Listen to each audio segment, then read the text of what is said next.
Amara woke up to the sound of her mother crying in the kitchen. The sun was just coming up over the small village of Kanpur. She could hear her mother talking to someone in a low voice. Amara got up from her sleeping mat and walked quietly to the door. Her mother, Rashida, was sitting at the old wooden table with her brother-in-law, Uncle Mohan. There were tears on her face. Uncle Mohan was a big man with a thick mustache. He always spoke in a loud voice and expected everyone to listen to him. "You have no choice, Rashida," Uncle Mohan was saying. "The girl is 19 years old. She needs to get married soon or no one will want her." Amara felt her heart start beating fast. She knew they were talking about her. Her mother had been talking about marriage for months now, but Amara was not ready. She wanted to learn to read and write first. She wanted to help her family earn money before she left them. "But she says she does not want to marry Vikram," her mother said softly. "She says he is too old for her." Uncle Mohan hit the table with his hand. The sound made Amara jump. "What she wants does not matter. Vikram is a rich man. He has money and a big house. He can take care of her. He can also help our family with money." Amara's stomach felt sick. Vikram was a merchant who sold cloth in the market. He was 42 years old, more than twice her age. She had seen him looking at young girls in a way that made her feel scared. His first wife had died 5 years ago. People said she was always sad and never smiled. "I know we need money," her mother said. "Since my husband died, things have been so hard. But Amara is a good girl. Maybe we can find someone else for her." "There is no one else," Uncle Mohan shouted. "Vikram is offering a good dowry. He will pay for the wedding. He will even give us money every month. This is the best chance we will ever get." Amara's younger brother Ravi was still sleeping in the corner. He was only 12 years old. Their father had died in an accident at the brick factory 2 years ago. Since then, her mother worked cleaning houses for rich people. Amara helped by washing clothes and cooking food. But they never had enough money. The house was very small. It had only 2 rooms and a kitchen. The roof leaked when it rained. Sometimes they did not have enough food to eat. Amara knew her mother was worried all the time about money. But marrying Vikram was not the answer. Amara had heard stories about him. People said he had a bad temper. They said he hit his first wife when she did not do what he wanted. Some women in the village were afraid of him. "I will talk to Amara today," Uncle Mohan said. "She will understand that this is her duty. A girl must obey her family. She cannot be selfish." After Uncle Mohan left, Amara's mother sat alone at the table.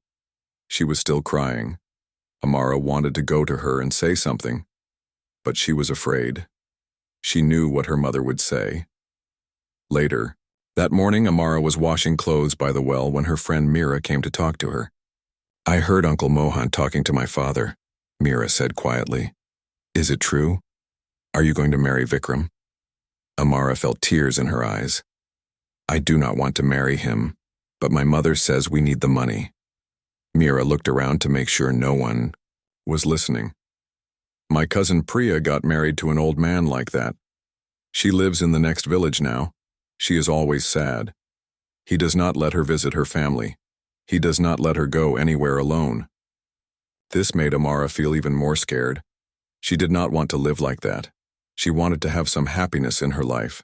She wanted to choose who she would marry. "What can I do?" Amara asked. "My mother will not listen to me. Uncle Mohan says it is my duty." "I do not know," Mira said sadly, "but you should not give up. Maybe something will happen to help you." That afternoon, Uncle Mohan came back to their house.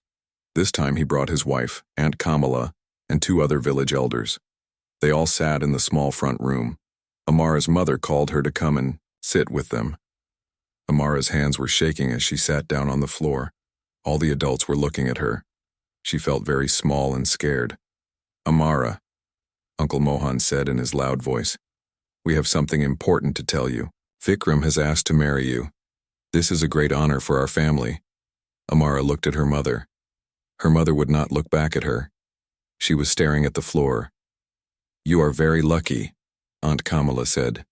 "Vikram is a successful man. He can give you a good life. You will have nice clothes and jewelry. You will live in a big house." One of the village elders nodded.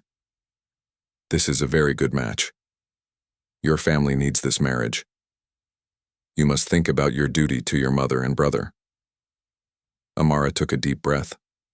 Her heart was beating so fast she thought everyone could hear it. I do not want to marry him, she said in a small voice. The room became very quiet. Uncle Mohan's face turned red. What did you say? I said I do not want to marry him, Amara repeated, a little louder this time. He is too old. I do not love him. Uncle Mohan stood up quickly. Love? What do you know about love? Marriage is not about love. It is about duty and family honor. But I want to choose who I marry, Amara said. She was crying now, but she did not care. I want to marry someone my own age, someone who will be kind to me. Aunt Kamala made a sound of anger. This girl has been spoiled. She thinks she can make her own decisions like she is a man. This is what happens when girls are not taught properly, the village elder said. She has forgotten her place. Amara's mother finally looked up. There were tears in her eyes, too. Amara, please, you must understand we have no choice. Your father is dead. I cannot take care of you and Ravi alone. Vikram is offering to help us. But mother, I can work, Amara said. I can earn money. I do not need to marry him. Uncle Mohan laughed in a mean way. What work can you do? You cannot read or write. You are just a village girl. No one will pay you enough money to help your family. This discussion is over, the village elder said. The marriage is decided. Vikram will come tomorrow to make it official. You will do your duty, girl. After everyone left, Amara ran to her sleeping mat and cried. Her mother came and sat next to her. I am sorry, Beta, her mother said softly. But this is the way things are. Women in our family have always married who their families chose. It is not so bad. You will get used to it. But mother, what if he hurts me? Amara asked. Her mother was quiet for a long time. You must try to be a good wife. Then he will have no reason to hurt you. That night, Amara could not sleep. She stared at the ceiling and thought about her future. Tomorrow, Vikram would come to their house. The marriage would be arranged. Soon, she would have to leave everything she knew and go live with a man she feared. She thought about running away. But where could she go? She had no money and no place to stay. Her mother would be angry and ashamed. Uncle Mohan would probably come looking for her. As the night went on, Amara felt more and more trapped. She was only 19 years old, but it felt like her life was already over. She would never have the chance to learn to read. She would never have the chance to choose her own path. She would become Vikram's wife and have to do whatever he wanted. The next morning would change everything. But Amara did not know that yet. She only knew that she was scared and alone, and no one seemed to care what she wanted for her own life. The next morning, Vikram came to their house just as Uncle Mohan had said he would. Amara heard his loud voice talking to her mother in the front room. She stayed in the kitchen, pretending to be busy cooking. Where is the girl? Vikram asked. I want to see her before we make this official. Amara's mother called her name. Amara, come here. Vikram wants to meet you. Amara walked slowly into the room. Vikram was sitting on the only good chair they had. He was wearing expensive clothes and had gold rings on his fingers.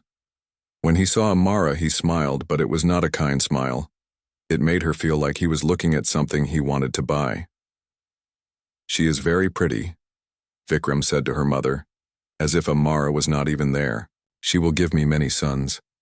Amara felt sick hearing him talk about her like that. She wanted to run back to the kitchen, but her mother gave her a warning look.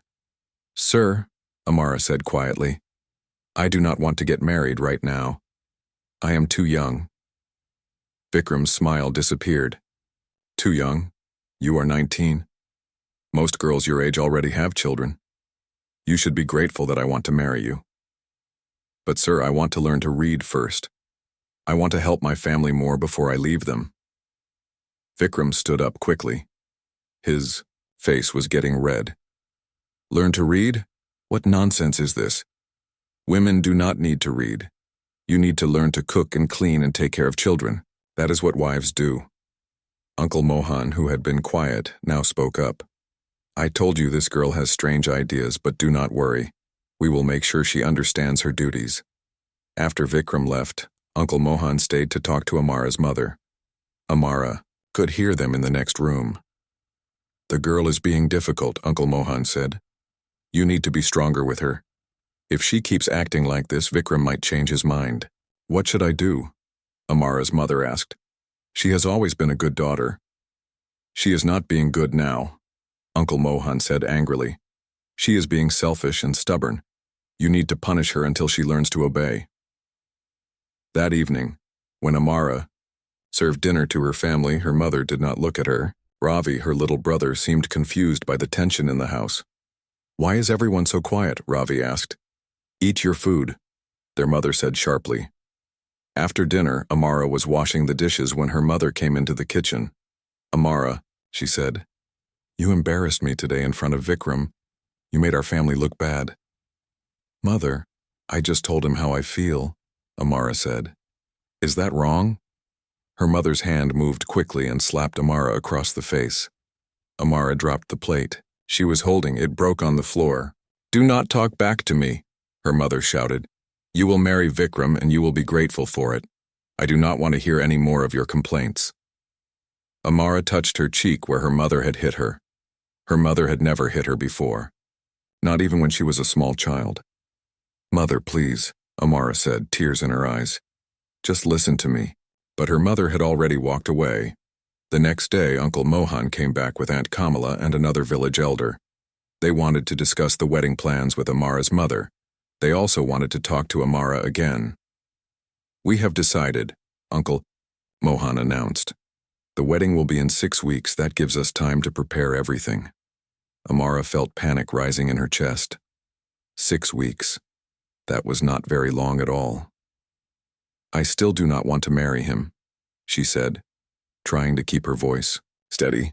This time, Uncle Mohan stood up and walked over to where Amara was sitting. Before she could move, he grabbed her arm and pulled her to her feet. You will stop this nonsense right now, he said, squeezing her arm hard.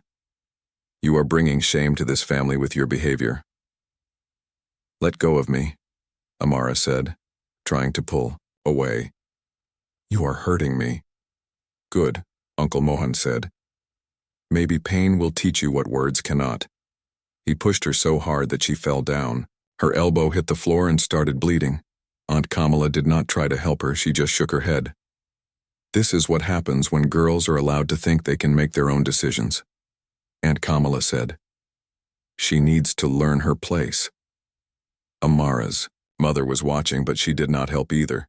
She just looked sad and tired. Over the next few days, things got worse. Every time Amara said she did not want to marry Vikram, someone in her family would get angry with her. Her mother stopped talking to her except to give her orders. Uncle Mohan visited every day and always found something to criticize about Amara's behavior. One evening, when Amara tried to explain her feelings to her mother again, her mother lost her temper completely. I am tired of listening to your selfishness, her mother screamed. She hit Amara again, this time much harder. Your father is dead. We have no money. This marriage is the only way to save our family. But mother, there must be another way, Amara said, holding her face. Her mother hit her. Again, there is no other way. Do you want your brother to starve? Do you want me to beg on the streets? The next morning, Amara had a bruise on her face. When Ravi saw it, he looked scared. Did you fall down, sister? He asked. Amara did not know what to say. She did not want her little brother to know that their mother had hit her. Yes, she lied. I fell down. But Ravi was smart for his age. Amara could tell he did not believe her. As the days passed, the hitting became more frequent. If Amara mentioned not wanting to marry Vikram, her mother would slap her. If she cried, her mother would hit her harder. Uncle Mohan also started hitting her when he visited. This is for your own good, he would say after hitting her. You need to learn to obey. The women in the village started to notice Amara's bruises, but no one said anything to help her. Some of them thought she deserved it for being disobedient. Others were afraid to interfere in family matters. One day, Amara's friend Mira pulled her aside when they were at the well. "What happened to your face?" Mira asked, looking worried. Amara touched the fresh bruise under her eye. "I fell down," she said automatically. "No, you did not," Mira said. "Someone hit you. Who was it?" Amara started crying. She could not keep lying to her friend. "My mother and Uncle Mohan. They want me to stop saying no to the marriage." Mira looked shocked. "They hit you because you do not want to marry Vikram?" "They say I am being selfish," Amara said. "They say I'm bringing shame to the family." "This is not right," Mira said. "Hitting you will not make you love Vikram." "I know," Amara said. "But what can I do? No one will listen to me. They all think I should be grateful that he wants to marry me."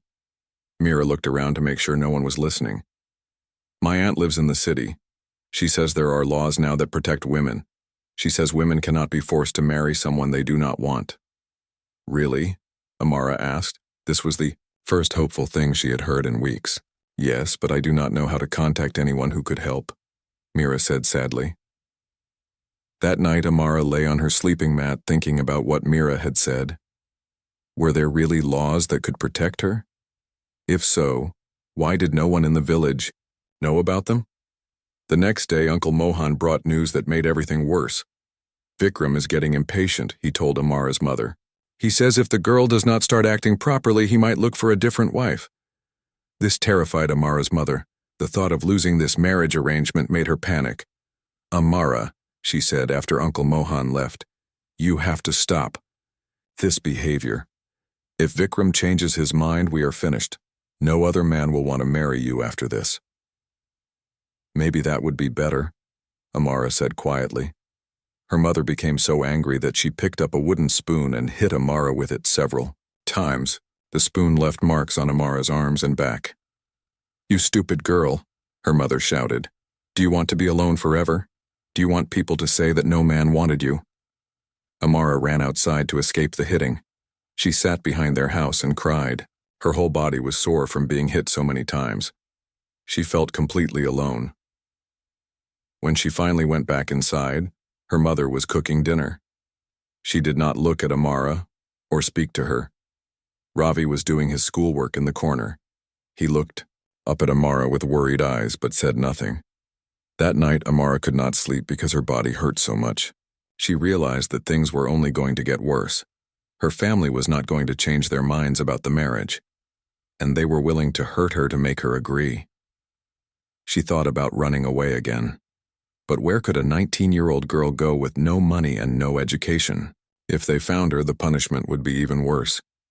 As she lay in the dark, Amara felt like she was trapped in a nightmare that would never end.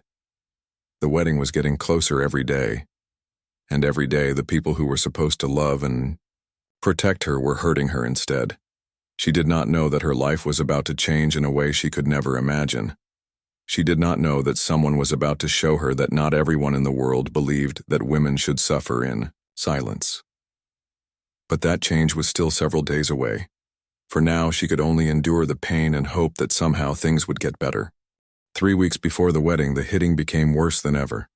Amara's mother and Uncle Mohan were both getting nervous because Vikram kept asking questions about Amara's attitude. They were afraid he would change his mind about the marriage. "The girl still looks unhappy when I see her," Vikram had complained to Uncle Mohan. "A wife should be grateful and cheerful.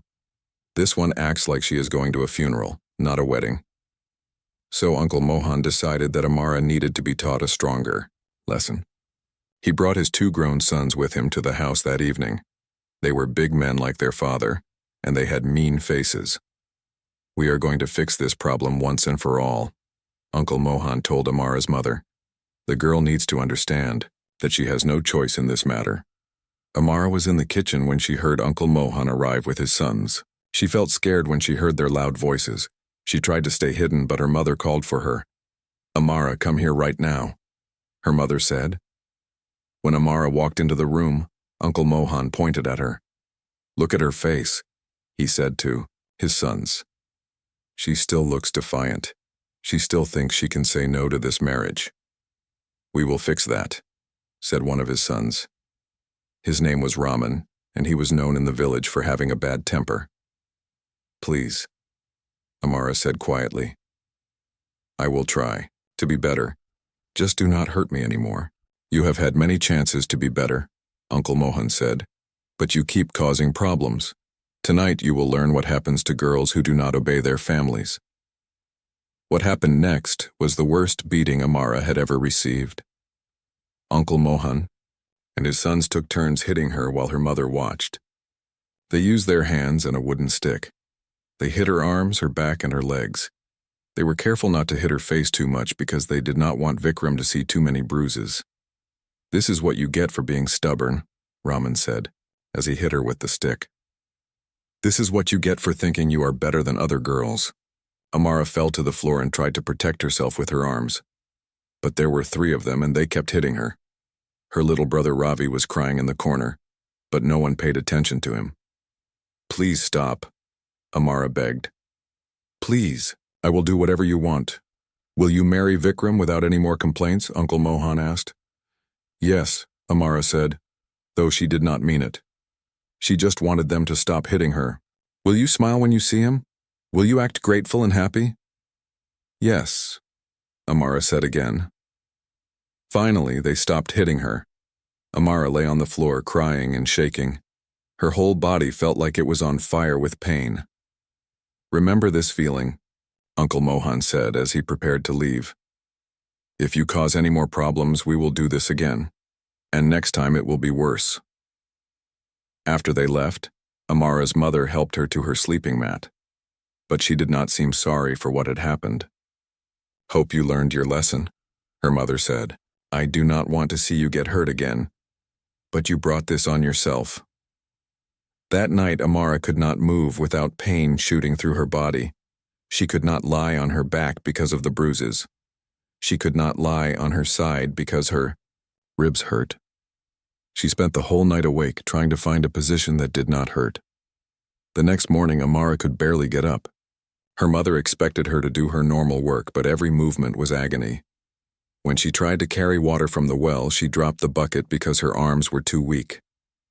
You are being dramatic, her mother said. The pain will go away in a few days. But the pain did not go away.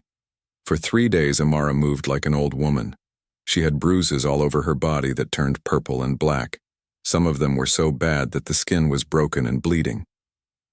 On the 4th day, Amara could not take it anymore. Her mother had sent her to the market to buy vegetables, but she felt dizzy and sick. The sun seemed too bright and too hot. People in the market stared at her because she was walking so slowly and strangely. When she was walking home from the market carrying the heavy bag of vegetables, Amara suddenly felt like she could not breathe. The bag fell from her hands and vegetables scattered on the ground. She tried to pick them up, but when she bent down, everything went black. Amara woke up lying on the ground near a small stream at the edge of the forest. She did not remember walking there. The vegetables were scattered around her and some had fallen into the water. She tried to sit up, but her head was spinning and she felt like she might be sick. Do not try to move yet, said a gentle voice. You hit your head when you fell. Amara looked around and saw a young man kneeling beside her. He had kind eyes and clothes that showed he was poor. His hands were rough from hard work and there was sawdust in his hair. Who are you? Amara asked weakly. My name is Kiran, he said. I work in the forest cutting wood. I was walking home when I saw you fall down. You have been unconscious for several minutes. Amara tried to remember what had happened. She remembered feeling dizzy in the market. She remembered dropping the vegetables, but she did not remember walking to the forest. I need to go home, she said, trying to stand up. My mother will be angry if I do not bring the vegetables. But when she tried to stand, her legs felt like water. Kiran caught her arm to keep her from falling again. You are hurt badly, he said, looking at the bruises on her arms that were visible below her sleeves. What happened to you? I fell down, Amara said automatically. It was the lie she had been telling for weeks. Kiran looked at her carefully. He had gentle brown eyes that seemed to see everything. "Those bruises are not from falling down," he said quietly. "Someone hurt you." Amara started crying. She was so tired of lying. She was so tired of pretending that everything was fine. But she was also afraid to tell the truth. "I cannot tell you," she said. "Please just help me get home." Kieran did not ask any more questions. Instead, he helped her sit down by the stream and took a clean cloth from his bag. He wet it in the cool water and gently cleaned the dirt from her face and hands. "You have a cut on your forehead from when you fell," he said. "It is not deep, but it needs to be cleaned." His touch was so gentle that it made Amara cry harder. No one had been kind to her in so long that she had forgotten what it felt like. "Why are you helping me?" she asked. "You do not even know me." "Because you need help," Kieran said simply. "And because it is the right thing to do." He gathered up the vegetables that were not too dirty and put them back in her bag. Then he helped her stand up slowly. "Can you walk home?" he asked. "I can help you if you need it." "I think so," Amara said. The dizziness was starting to go away, though her body still hurt terribly. Kieran walked with her partway back to the village. He did not ask any more questions about her bruises, but Amara could tell he was worried about her. "What is your name?" he asked as they walked. "Amara," she said. "Amara," he repeated. "That is a beautiful name. It means eternal, does it not?" No one had ever told her that her name was beautiful before. It made her feel a little bit better. When they reached the edge of the village, Kieran stopped. "I should not walk with you into the village," he said. "People might talk." Amara understood. If people saw her walking with a young man, it would cause more trouble for her. "Thank you for helping me," she said. "Are you sure you will be all right?" Kieran asked. "You still look very pale." "I will be fine," Amara lied, but Kieran did not look convinced. "If you ever need help again, I work in the forest every day. You can find me there." As Amara walked the rest of the way home alone, she thought about Kieran's kindness. He had helped her without asking for anything in return. He had been gentle with her when everyone else in her life was rough and mean. His eyes had been full of concern for her, not anger or disappointment. When she got home, her mother was waiting angrily. "Where have you been?" her mother demanded. "You have been gone for hours. And why do you look like that?" Amara looked down at her dirty clothes and the cut on her forehead. "I fell down and got confused. I got lost for a while." Her mother looked suspicious, but she was more worried about the vegetables. "Did you buy everything on the list?" "Yes." "Mother." "Good, go wash yourself and help me prepare dinner. Uncle Mohan is coming tonight to discuss more wedding plans." As Amara washed her face and hands, she found herself thinking about Kieran again. In those few minutes by the stream, he had treated her with more kindness than her own family had shown her in weeks. He had looked at her like she was a person who mattered, not just a problem to be solved. She wondered if she would ever see him again. She wondered if there were other people in the world like him, people who believed that everyone deserved to be treated with kindness and respect. That night, as Uncle Mohan talked about wedding preparations and Vikram's expectations for his new wife, Amara found herself thinking about Kieran's gentle voice saying her name. For the first time in weeks, she felt a tiny spark of hope. Maybe not everyone in the world believed that women should suffer in silence. Maybe somewhere, there were people who would help her if they knew what was happening. She did not know it yet, but that brief encounter by the stream had planted a seed of change in her life. Kieran had shown her that kindness still existed in the world. And sometimes that is all it takes to begin changing everything. Over the next few days, Amara found herself thinking about Kieran often. His kindness had been like cool water on a hot day. She had not realized how much she needed someone to treat her gently until it happened. But life at home continued to be difficult. Uncle Mohan visited every other day to check on the wedding preparations. Each time he came, he would ask Amara if she was ready to be a good wife to Vikram. If her answer was not enthusiastic enough, he would threaten to hit her again. "Remember what happened last time you caused trouble?" he would say, raising his hand. I can make it happen again very easily. Amara learned to say the right words. Yes, uncle, I am grateful for this marriage. I will be a good wife. But inside, she felt like she was dying a little bit each day. 1 week after her encounter with Kiran, Amara was at the well filling water pots when she saw him again. He was walking past the well carrying an axe and some rope. When he saw her, he stopped and looked concerned. How are you feeling? He asked quietly. You still have some bruises on your arms. Amara looked around to make sure no one was watching them talk. I am better, she said. Thank you for helping me that day. Those bruises look like they are getting worse. Not better, Kiran said. He set down his tools and moved closer to look at her arms.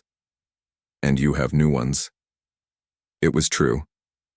Uncle Mohan had hit her again 2 days ago because she had not smiled enough when Vikram visited. The new bruises were dark purple and painful. I told you, I fell down, Amara said, but her voice was not convincing. Kiran looked at her with those kind eyes. Amara, I am not stupid. Those are not bruises from falling. Someone is hurting you. Who is it? Amara felt tears starting to come. She was so tired of keeping this secret. But she was also afraid of what would happen if she told the truth. I cannot tell you, she whispered. If I tell you, things will get worse for me. How can they get worse? Kiran asked gently. You look like you are in pain all the time. You are too thin. You have bruises everywhere. What could be worse than this? Amara looked around again, then made a decision. Maybe it would help to tell someone. Maybe Kiran would have an idea about what she could do. My family wants me to marry a man I do not want to marry, she said very quietly. When I said no, they started hitting me. They think if they hurt me enough, I will agree to the marriage. Kiran's face changed. His kind eyes became angry, but Amara could tell the anger was not directed at her. That is wrong, he said firmly. No one should be forced to marry against their will, and no one should be beaten for saying how they feel. But they say it is my duty, Amara said. They say I am being selfish. It is not selfish to want to choose your own husband, Kiran said. It is not selfish to want to be treated with respect. What they are doing to you is cruel and wrong. Amara had never heard anyone say these things before.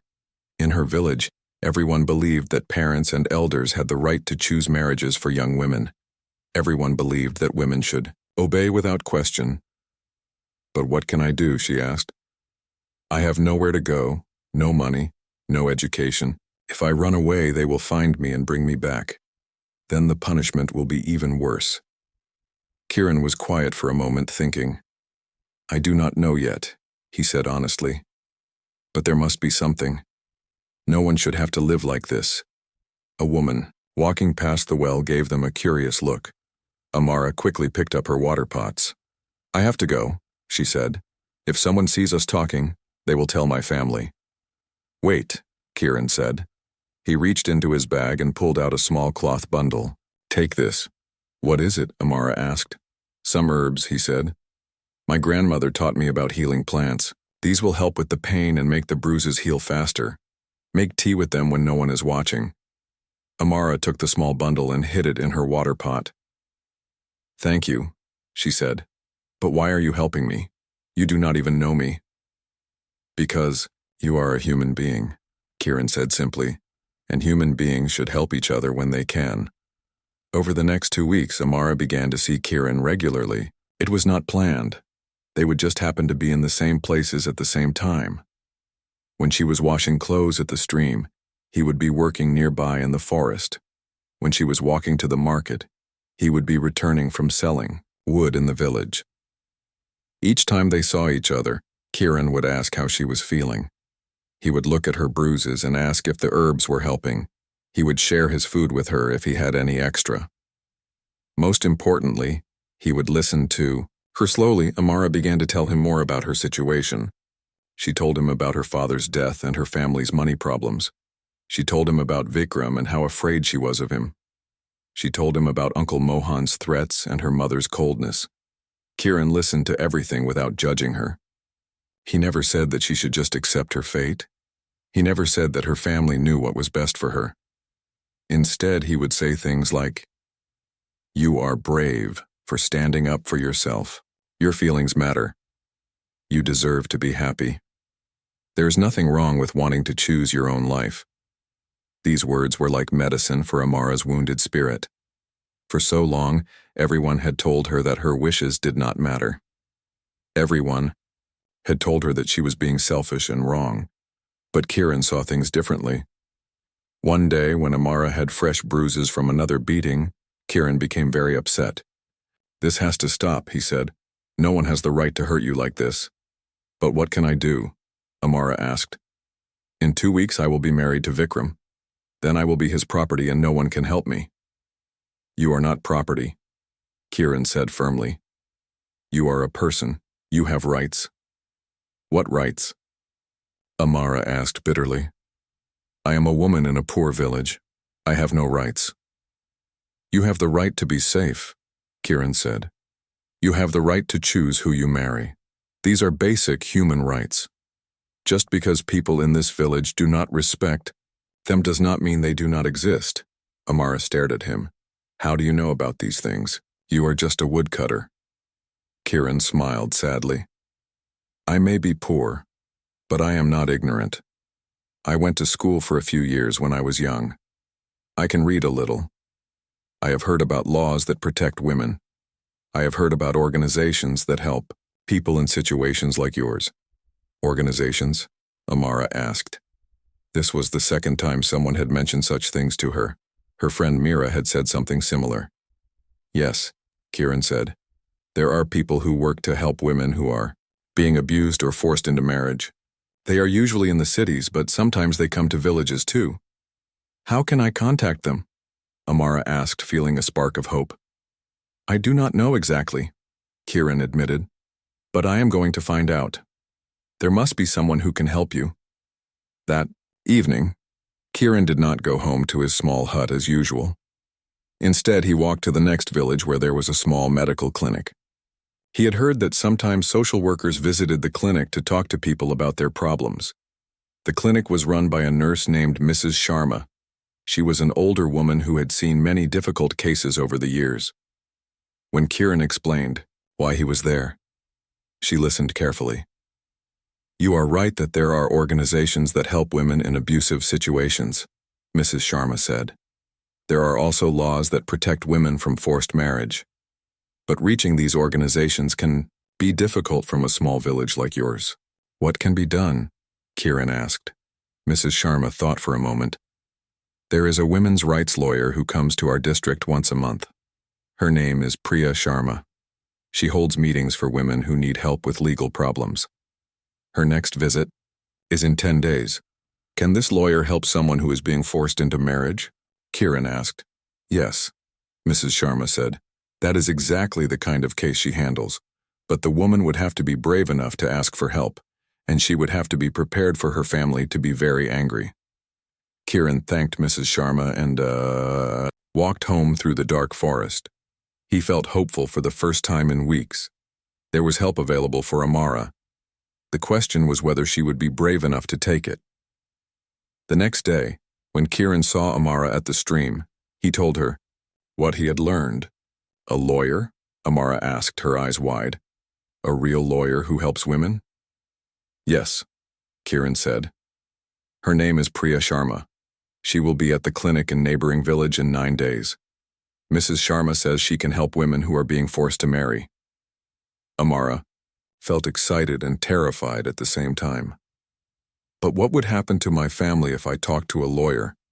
What would happen to my mother and Ravi?" "I do not know," Kieran said honestly, "but I know what will happen if you do not talk to her. You will be married to a man you fear. You will spend the rest of your life being hurt and controlled." Amara was quiet for a long time. The wedding was now only 2 weeks away. Uncle Mohan had already ordered the food for the ceremony. Vikram had bought her wedding jewelry and clothes. Everyone in the village knew about the marriage. "I am scared," she said finally. "I know," Kieran said. "But sometimes being scared is better than being trapped forever." That night, Amara lay awake, thinking about what Kieran had told her. A lawyer who helped women. Laws that protected people from forced marriage. These things seemed impossible, like stories from a different world. But Kieran had no reason to lie to her. And his kindness over the past weeks had shown her that not everyone believed women should suffer in silence. Maybe, just maybe, there really was help available. The question was whether she was brave enough to reach for it. The day before the lawyer's visit to the neighboring village, something happened that changed everything. Amara was walking to the market when she saw a crowd of people gathered in the village square. She could hear Uncle Mohan's loud voice rising above the noise. "Tomorrow we will have the engagement ceremony," Uncle Mohan was announcing. "Vikram will officially give the ring to Amara. The wedding will be in 1 week." Amara felt her heart stop. 1 week? But they had said 2 weeks before. Why had they changed the date? She pushed through the crowd and saw Vikram standing next to Uncle Mohan. He was smiling and accepting congratulations from the village men. Her mother was there too, looking nervous but trying to smile. "Why is the wedding happening sooner?" someone in the crowd asked. "Vikram has business travel coming up," Uncle Mohan explained. "He wants to get married before he has to leave for 2 months. This way his new wife can take care of his house while he is gone." Amara felt sick. Not only was the wedding happening sooner, but Vikram was planning to leave her alone in his house right after they got married. She would be trapped there with no way to escape. "Where is the bride?" someone called out. "Let us see her." Uncle Mohan looked around the crowd until he spotted Amara. "There she is. Come here, Amara. Come meet your future husband properly." Everyone turned to look at her. Amara felt like her feet were frozen to the ground. She could not move forward. Toward Vikram. She could not pretend to be happy about this marriage anymore. "Come on, girl," Uncle Mohan said more firmly. "Do not be shy." But Amara could not move. She stood there shaking her head slightly, tears starting to form in her eyes. The crowd began to murmur. This was not how a bride should act on her engagement. Vikram's face was getting red. He did not like being embarrassed in front of the whole village. "What is wrong with her?" he asked Uncle Mohan. "Why does she look like she is going to cry?" Uncle Mohan walked over to Amara and grabbed her arm roughly. "She is just nervous," he said loudly. "All girls are nervous before their wedding."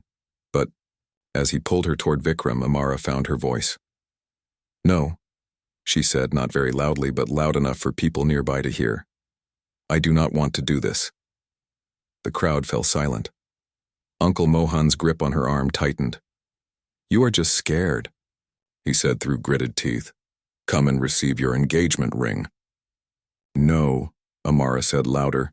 "I do not want to marry him. I have never wanted to marry him." Now everyone was staring. Vikram looked furious. Uncle Mohan looked like he wanted to hit her right there in front of everyone, but he could not do that in public. "The girl is clearly not well," Vikram said coldly. "Perhaps she needs some time to think about her duties." "She will be fine by tomorrow," Uncle Mohan promised. "She just needs to be reminded of what is expected of her."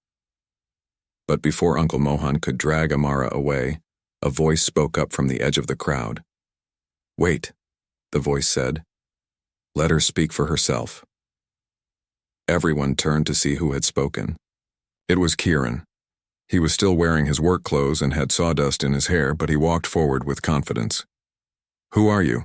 Uncle Mohan demanded. "This is not your business." "My name is Kieran," he said simply. "And you are right. This is not my business. But I think everyone should listen to what Amara has to say." "A woodcutter has no right to interfere in family matters," Vikram said angrily. "Maybe not," Kieran said. "But I have eyes and ears. I can see that this woman does not want to get married. I can hear her saying no. Should we not listen to what she wants?" An older woman in the crowd shook her head. "Young man, you do not understand. Girls always feel nervous before marriage. It is normal." "This is not nervousness," Kieran said, looking directly at Amara. "This is fear. Look at her. Really look at her. Does she look like a happy bride to you?"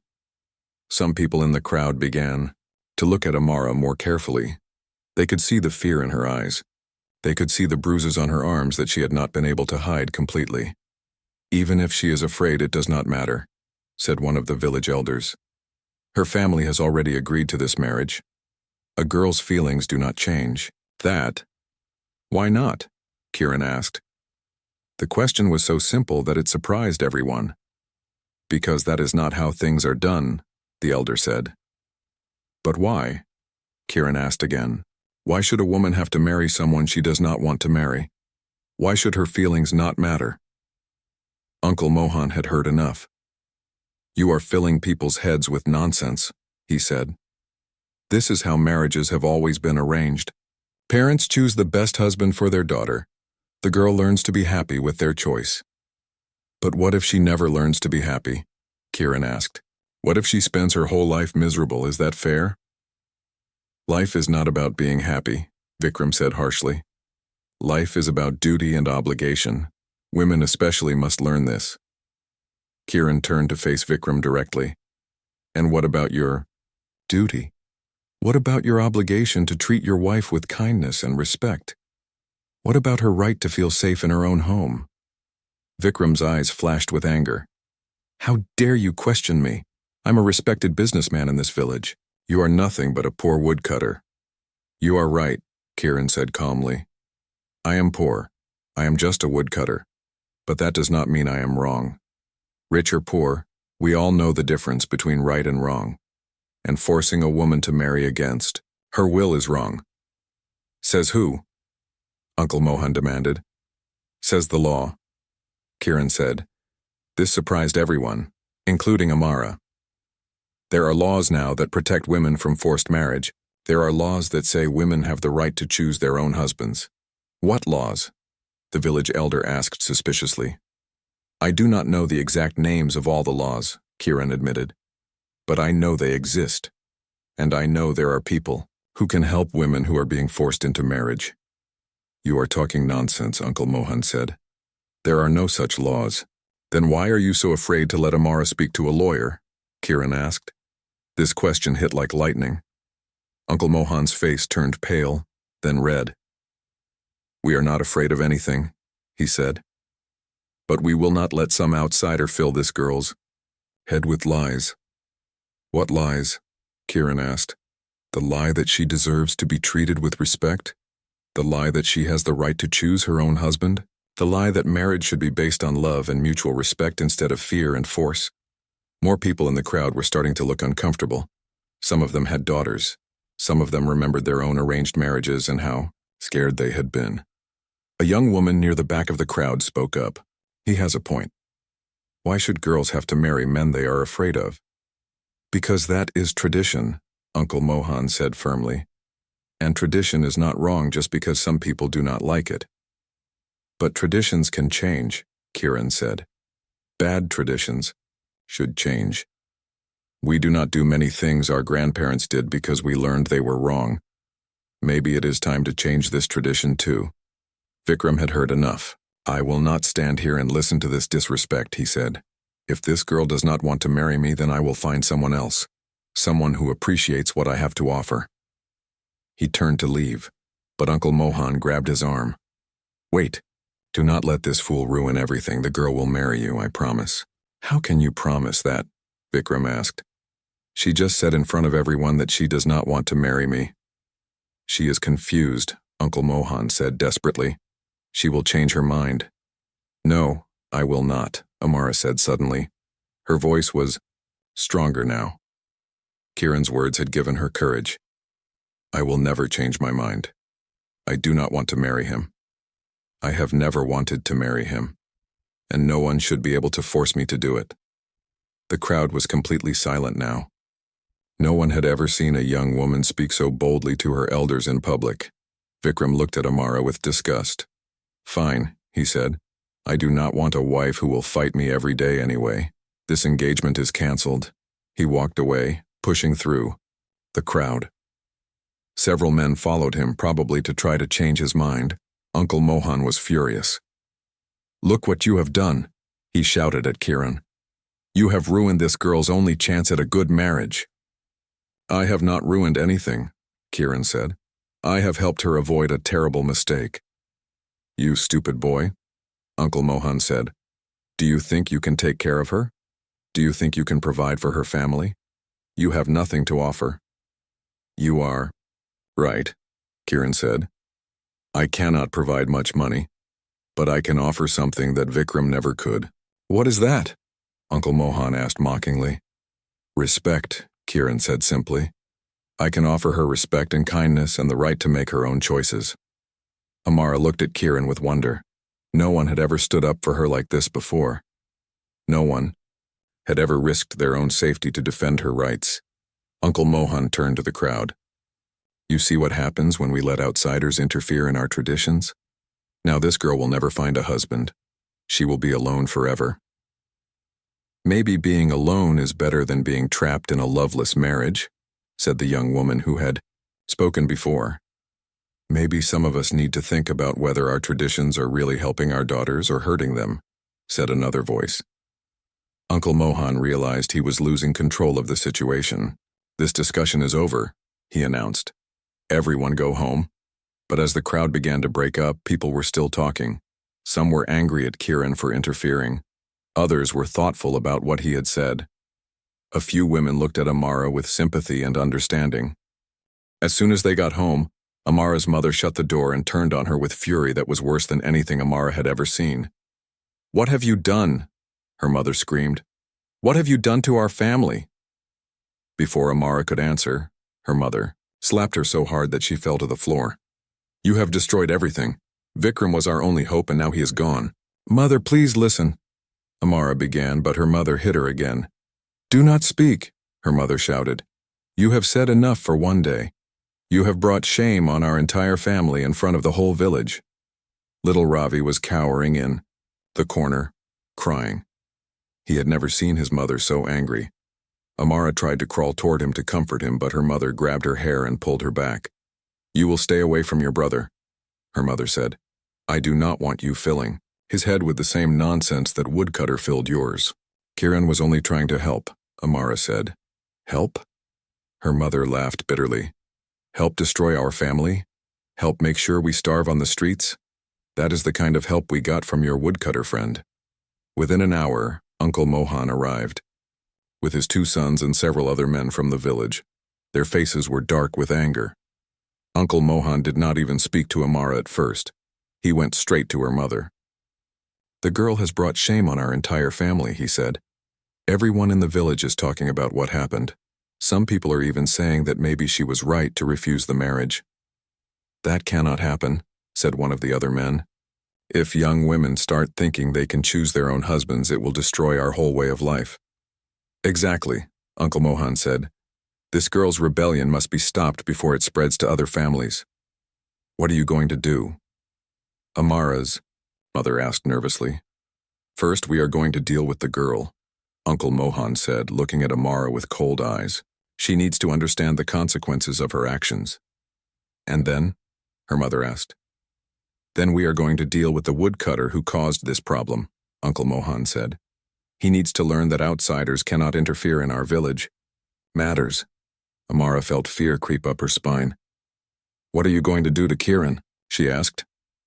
Uncle Mohan turned to her with a cruel smile. That depends on you, he said.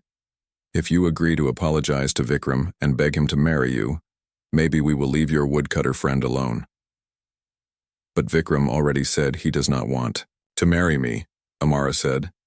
Vikram is angry, Uncle Mohan said, but he is also practical. If you humble yourself enough, he might change his mind, especially if we offer him a bigger dowry. We do not have money for a bigger dowry, Amara's mother said. We will find the money, Uncle Mohan said grimly. Even if we have to borrow it, even if we have to sell this house. Amara felt sick. Her family was willing to lose everything just to force her into a marriage she did not want. I will not apologize to Vikram, she said quietly. And I will not beg him to marry me. Uncle Mohan's face turned red. Then you are choosing to hurt your family and your friend, he said. Everything that happens now is your fault. What followed was the worst beating Amara had ever received. Uncle Mohan and his sons took turns hitting her while the other men watched. This time they did not care about leaving marks on her face. They were not trying to preserve her appearance for a wedding anymore. They were trying to break her spirit completely. This is what happens to girls who think they are smarter than their elders, Uncle Mohan said as he hit her with a wooden stick. This is what happens to girls who listen to outsiders instead of their own family.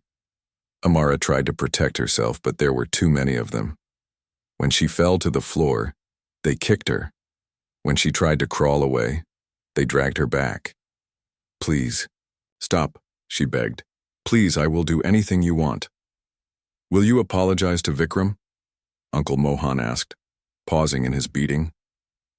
Amara thought about Kiran standing up for her in the village square.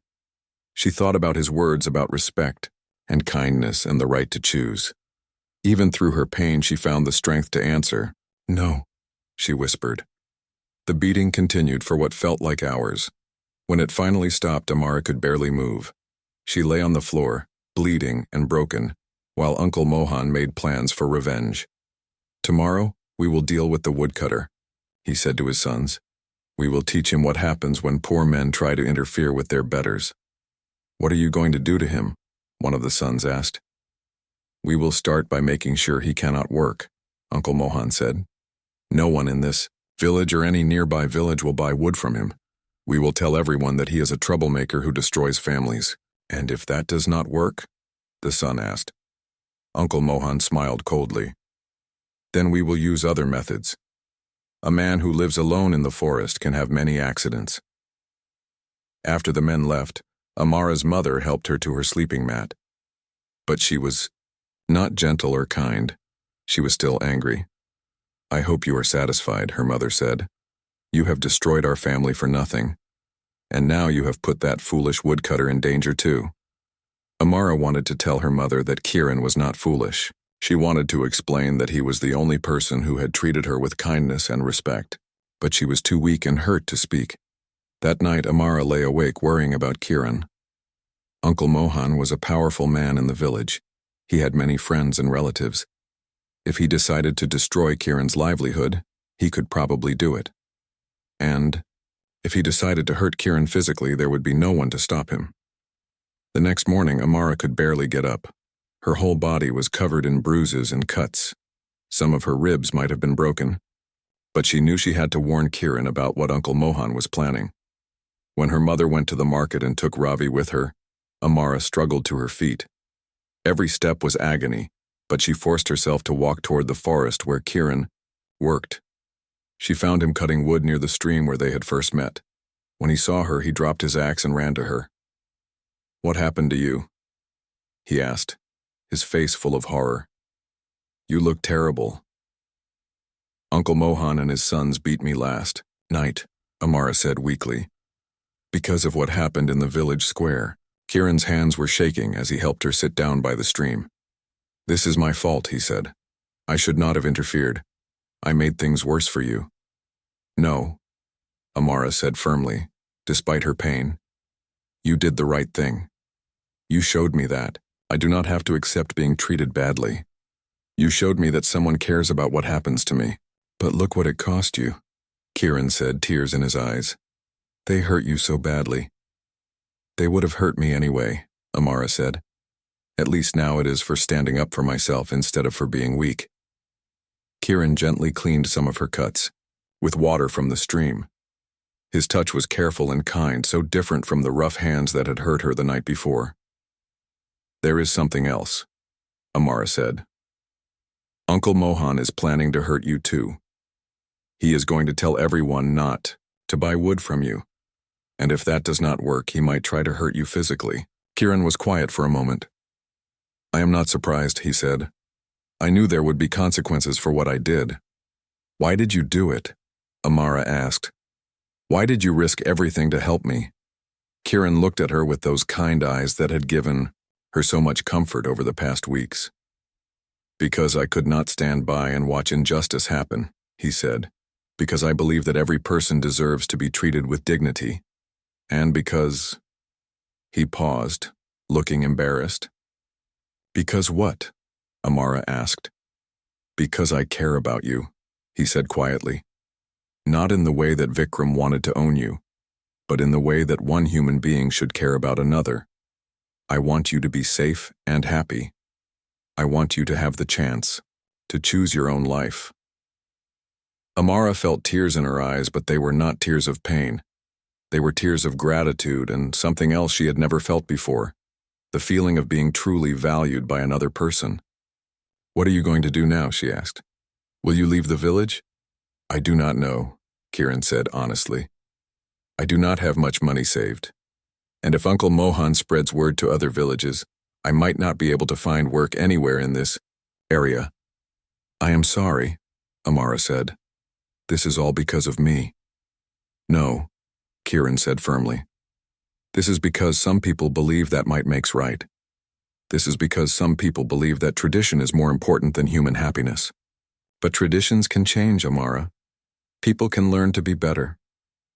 "Do you really believe that?" Amara asked. "I have to believe it," Kiran said. "Otherwise, what hope is there?" As they sat by the stream, both of them hurt and uncertain about the future, they heard voices approaching through the forest. Kiran quickly helped Amara hide behind some trees. It was Uncle Mohan with 3 of his friends. They were looking for Kiran. "There he is," Uncle Mohan said when he spotted Kiran by the stream. "The troublemaker who thinks he knows better than his elders." Kiran stood up calmly to face them. "Good morning," he said politely. "What can I do for you?" "You can start by apologizing," Uncle Mohan said. "You embarrassed my family yesterday. You interfered in matters that were none of your business." "I am sorry that you feel embarrassed," Kiran said. "But I am not sorry for speaking up when I saw someone being hurt." "The girl was not being hurt," one of Uncle Mohan's friends said. "She was being disciplined. There is a difference." "Is there?" Kiran asked.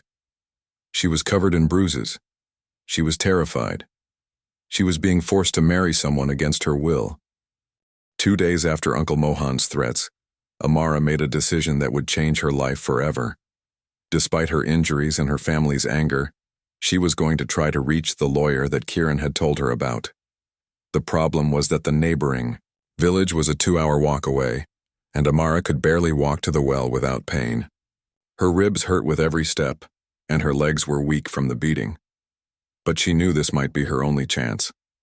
She waited until her mother left to clean houses for rich families in the next town, a job that would keep her away all day. Ravi was at school, so the house was empty. Moving slowly and carefully, Amara gathered her few savings, coins she had earned from washing clothes and doing small jobs. It was not much money, but it might be enough for food on the journey. She wrote a note for her mother, though she could barely write more than a few simple words. "Gone to get help. Do not worry. We'll come back. Amara." The walk to the neighboring village was the hardest thing Amara had ever done. Every step sent pain through her injured body. She had to stop many times to rest by the side of the road. The sun was hot and she had only brought a small amount of water. Halfway there, she began to wonder if she was making a terrible mistake. What if the lawyer could not help her? What if her family never forgave her for running away? What if Uncle Mohan became so angry that he hurt Kiran even worse? But each time she thought about turning back, she remembered Kiran's words. "You deserve better. You have rights." She also remembered the fear in Vikram's eyes when Kiran had mentioned lawyers and laws. If there was nothing to fear from these laws, why had Vikram looked so worried? When Amara finally reached the neighboring village, she was exhausted and dizzy. She asked several people where the medical clinic was before someone pointed her in the right direction. The clinic was a small building with white walls and a red cross painted on the door. Inside, she found Mrs. Sharma, the nurse that Kiran had told her about. Mrs. Sharma took one look at Amara's bruised face and injured body and immediately brought her to a chair. "My dear, what happened to you?" Mrs. Sharma asked gently. "I need to speak to the lawyer," Amara said weakly. "The one who helps women. Kiran told me she comes here." Mrs. Sharma's eyes became very serious. "Priya Sharma?" "Yes, she is here today. She arrived this morning. But first, let me look at your injuries. You look like you need medical attention." "Please," Amara said. "I walked for 2 hours to get here. I need to speak to her before my family finds out I am gone." Mrs. Sharma nodded, with understanding. I will get her right away, but you must let me clean those cuts while you wait. Some of them look infected. A few minutes later, a woman in her 30s entered the room. She was wearing a simple but clean sari and carried a leather bag. Her hair was pulled back and she had intelligent eyes behind wire-rimmed glasses. I am Priya Sharma, she said kindly. Mrs. Sharma told me you need legal help. What is your name? Amara, she replied. I am from Kanpur village. My family is trying to force me to marry a man I do not want to marry. When I said no, they beat me. Priya sat down next to Amara and opened her leather bag. She took out a notebook and pen. Tell me everything, she said. Start from the beginning. For the next hour, Amara told her story. She told Priya about her father's death, her family's money problems, and Vikram's marriage proposal. She told her about the beatings, the threats, and Uncle Mohan's cruelty. She told her about Kiran's kindness and how he had stood up for her. In the village square, Priya listened carefully and took notes. Sometimes she asked questions to clarify details. Her face became more serious as the story continued. Amara, Priya said when the story was finished, what you have described is domestic violence and attempted forced marriage. Both of these things are crimes under Indian law. Crimes? Amara asked. She had hoped the lawyer could help, but she had not expected to hear that her family was actually breaking the law. Yes, Priya said firmly. The Protection of Women from Domestic Violence Act makes it illegal for family members to physically abuse women, and the Prohibition of Child Marriage Act, along with other laws, makes it clear that no woman can be forced to marry against her will. But I am not a child, Amara said. I am 19. That does not matter, Priya explained. The law protects women of all ages from forced marriage. You have the absolute right to choose who you marry, or not, to marry at all. Amara felt a mix of relief and fear. What can be done? My family will never listen to me about laws. They do not believe women have rights. That is why I am here, Priya said. I work with a women's rights organization that helps women in situations exactly like yours. We can provide legal protection, safe housing, and help you build an independent life. Safe housing? Amara asked. Yes. We have shelters where women can stay while we help them resolve their legal problems. You would be safe there while we deal with your family and make sure they cannot force you into marriage. This sounded almost too good to be true. But what about my mother and little brother? They depend on the money that Vikram was going to give them. Priya nodded with understanding. That is a common concern. But think about it this way. If you are forced into an unhappy marriage, how much will you really be able to help your family? If you are free to work and earn money on your own terms, you might be able to help them more in the long run. I cannot read or write very well, Amara said. What kind of work could I do? We have education programs, Priya said. We can teach you to read and write properly. We can help you learn skills that will allow you to earn a good living. Many women who come to us end up with better jobs than they ever imagined possible. Amara felt hope growing in her chest, but she was still scared. What will happen to my family when they find out I talked to you? We will deal with that, Priya said confidently. I will come to your village with police support. We will make it clear to your family that they cannot hurt you anymore. We will also make sure they understand the legal consequences of their actions. Police? Amara felt nervous about involving the police. Yes, Priya said. The police are required to protect women from domestic violence and forced marriage. I work with officers who are specially trained to handle these cases. Priya pulled out a cell phone and made a call.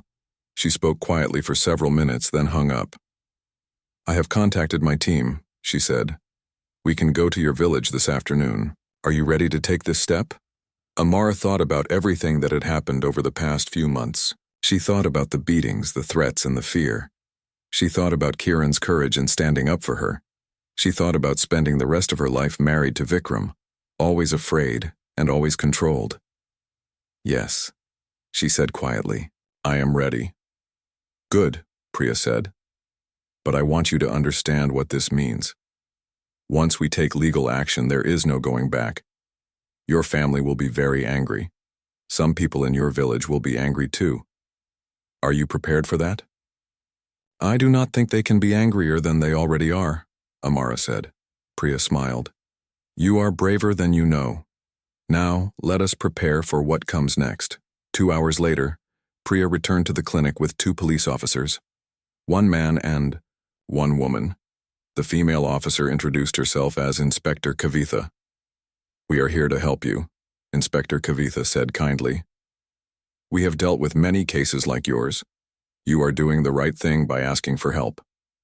The group traveled to Kanpur village in a police jeep. As they drove through the familiar streets, Amara saw people stopping their work to stare. News traveled fast in small villages, and everyone would soon know that Amara had brought police and lawyers to her home. When they reached her house, Amara's mother was already back from work. She came outside when she heard the jeep stop. Her face turned pale when she saw Amara with the police officers. Amara, what have you done? Her mother asked in a frightened voice. Priya stepped forward. Mrs. Devi, I am Priya Sharma, a lawyer specializing in women's rights.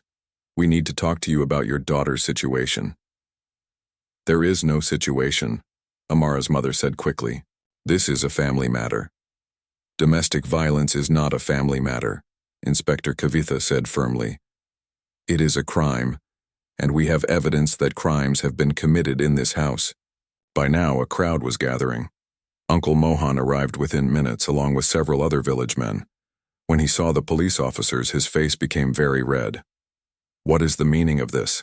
He demanded. Why are there police in our village? We are here because Amara has filed a complaint about domestic violence and attempted forced marriage, Priya said calmly. Both of these are serious crimes under Indian law. This is nonsense, Uncle Mohan said. We have done nothing wrong. We were simply arranging a marriage for the girl, as is our right and duty. Actually, it is not your right, Inspector Kavitha said. No one has the right to force another person into marriage, and no one has the right to beat someone for refusing to marry.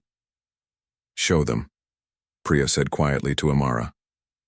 With shaking hands, Amara pulled up her sleeves to show the bruises on her arms.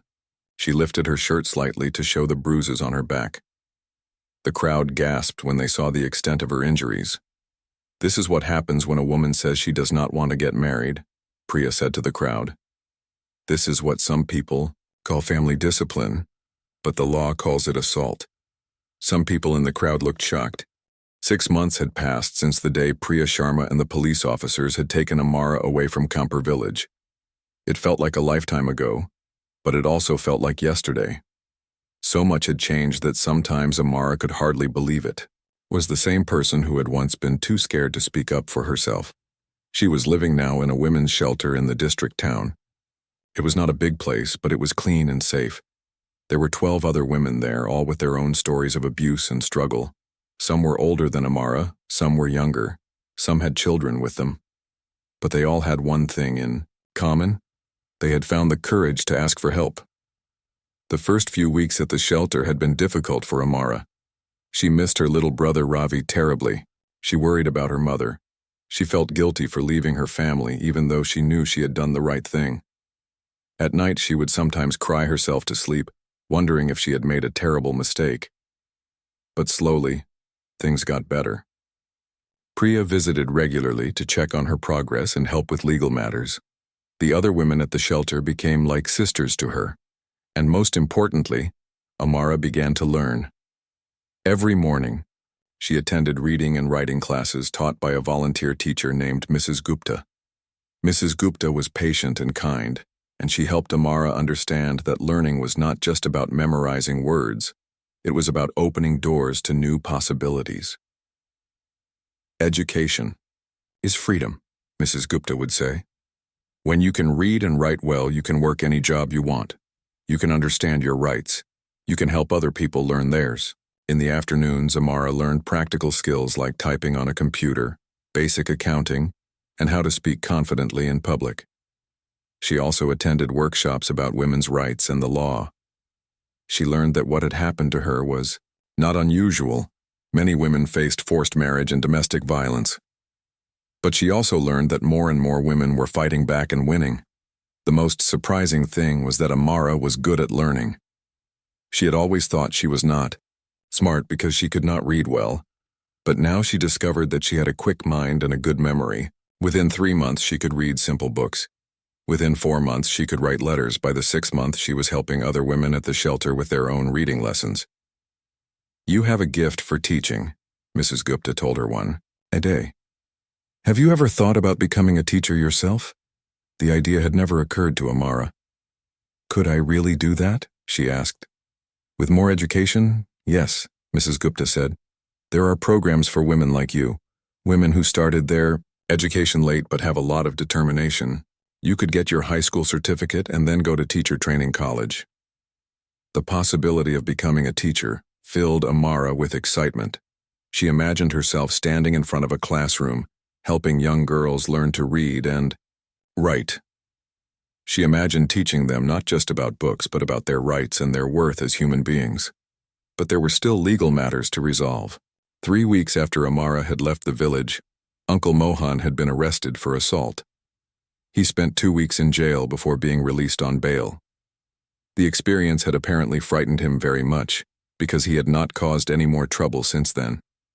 Vikram had also faced legal consequences. When Priya investigated his background, she discovered that his first wife had indeed been abused.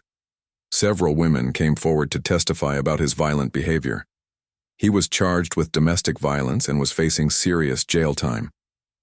"Justice moves slowly," Priya explained to Amara during one of their meetings. "But it does move. Both men are learning that there are consequences for hurting women." The hardest part was the situation with Amara's family. Her mother had written her several letters begging her to come home.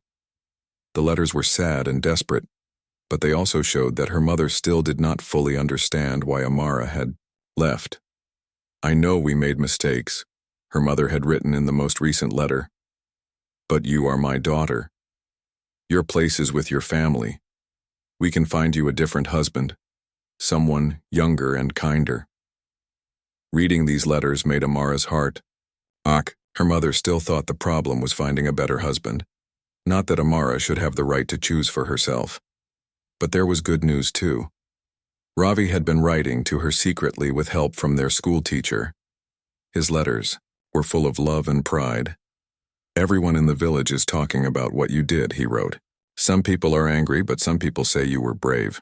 3 other girls have refused marriages their parents arranged. The parents are scared to force them because they heard about the police coming here." This news made Amara feel proud and hopeful. Maybe her stand had helped other girls avoid the same suffering she had experienced. One day, Priya brought unexpected news. "Someone has been asking about you," she said with a smile. "A young man named Kiran. He wants to know if you are safe and if you would like to see him." Amara's heart jumped. She had thought about Kiran many times over the past 6 months. She wondered if Uncle Mohan had carried out his threats. She wondered if Kiran had been forced to leave the area. She wondered if he was safe and well. "Is he all right?" she asked eagerly. "Did Uncle Mohan hurt him?" "He is fine," Priya said. "It seems that after you left and Uncle Mohan was arrested, people in the village started questioning whether the old ways were really right. Some families started buying wood from Kiran again. He has been able to continue working." "Could I see him?" Amara asked. "Of course," Priya said. "But first, I want to talk to you about your future plans." Over the next hour, Priya and Amara discussed the options available to her. She could continue her education and pursue teacher training. She could learn office skills and work for Priya's organization helping other women. She could even start her own small business with help from a microfinance program. "The important thing," Priya said, "is that these are your choices to make. No one else will decide your future for you ever again." 2 days later, Kiran came to visit the shelter. When Amara saw him walking through the front gate, she felt nervous and excited at the same time. He looked the same, still wearing simple work clothes, still with sawdust in his hair, but there was something different about him too. He seemed more confident, more sure of himself. They sat together in the shelter's small garden under a mango tree. For a few minutes, neither of them knew what to say. "You look well," Kieran said finally. "You look strong." "I feel strong," Amara said. "Stronger than I ever thought I could be." "I am proud of you," Kieran said. "What you did took great courage. You changed not just your own life, but the lives of other women in the village." Amara told him about her months at the shelter, her education, and her plans to become a teacher. Kieran listened with the same kind attention he had always shown her. "And what about you?" she asked. "Are you safe? Is your work going well?" "Yes," Kieran said. "Things were difficult for a few weeks after you left, but then something interesting happened. A few of the younger men in the village started saying that maybe I had been right to speak up for you. They started buying my wood again. And when Uncle Mohan was arrested, even some of the older men began to question whether they had supported the right side." "Really?" Amara asked. "Yes. Change is slow, but it is happening. 2 other young women have refused arranged marriages since you left. Their families were afraid to force them because they saw what happened to Uncle Mohan." This made Amara smile. So something good came from all the pain. "Much good came from it," Kieran said. "You showed everyone that women have rights. You showed them that traditions can be questioned. You planted seeds of change." They talked for another hour about their experiences over the past 6 months. When it was time for Kieran to leave, he stood up and looked at her seriously. "Amara," he said, "I want you to know something. I am not here to ask you for anything. I am not here to make any claims on your future. You are free to choose your own path, and I respect that completely." "I know," Amara said. "Thank you. But I also want you to know that what I said 6 months ago is still true. I care about you. And if someday, when you are ready, you would like to explore what friendship between us might become, I would be honored." Amara felt warmth spread through her chest. This was so different from the way Vikram had talked about her, as if she were property to be acquired. Kieran was offering her choice, respect, and time to decide for herself. "I would like that," she said quietly. "But you are right that I am not ready yet. I need to become the person I want to be first. I need to finish my education and start my career. I need to learn how to be independent." "Of course," Kieran said. "There is no hurry. We have time." After Kieran left, Amara sat alone in the garden thinking about how much her life had changed. 6 months ago, she had been a frightened girl who felt trapped and helpless. Now she was a young woman with plans and dreams and choices. That evening, she wrote 2 letters. The first was to her mother. "Dear Mother, I am safe and well. I am learning to read and write properly. I am planning to become a teacher. I know you are angry with me, but I hope someday you will understand that I had to choose my own path. I love you and Ravi very much. I hope we can have a relationship again when you are ready to accept that I am an adult who can make her own decisions.